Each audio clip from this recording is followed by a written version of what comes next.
Now to a push to fight violent crime. Leaders from all over the nation right now are here in Indianapolis for a summit. They're talking about curbing violence. Before she went out to the breaking news today, Emily sat down with one of the participants making changes in her city and says it's working there.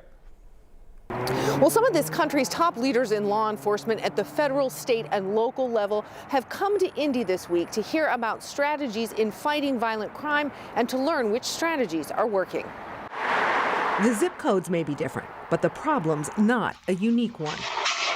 First the gunshots, then the police tape, and sometimes what's left is a family and community in mourning after the loss of another life to violent crime. And like many cities, Sacramento wasn't unique in seeing a surge of violent crime, especially gun violence, as we, were just getting out of the COVID pandemic. Sacramento's Chief of Police Kathy Lester is here in Indy this week as part of the annual Public Safety Partnership Conference and Violent Crime Reduction Summit to share how her city reduced homicides by 40%, overall violent crime by 18%, and the number of shootings by 30%.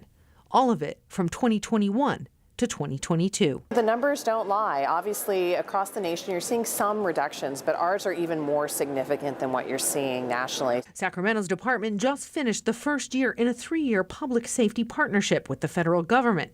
They gave the city a grant to implement a violent crime reduction strategy. Part of that, says Lester, has been identifying and reaching out to people who've been involved in violent crime. We reach out to them, offer them resources, work with our community partners in our city, and try to, get people off the path of committing crimes and violence. I personally appreciate just how stressful and dangerous the job of law enforcement is. This week, U.S. Attorney General Merrick Garland spoke at the summit, outlining what he called a violent crime reduction roadmap, laying out 10 steps to reduce violent crime, like identifying the people and places driving the violence and setting aside money to engage community partners. A lot of the tenets of the roadmap are things that we've already implemented here in Indianapolis through our gun violence reduction strategy, our Indy Peace Fellows, and other partnerships that we have. According to IMPD, criminal homicides this year, 166, are down from the 204 the city saw last year at this same time.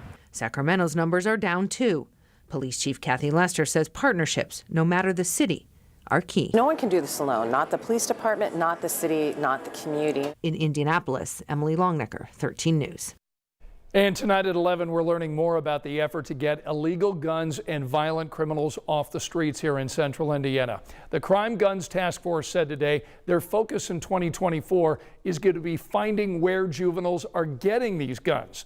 This year, police arrested minors with rifles and guns in school. In fact, last month, you remember, they arrested a 15-year-old who allegedly shot and killed another teen outside of school. The ATF tonight saying that 10% of firearms purchased legally are then used in a crime within just 90 days.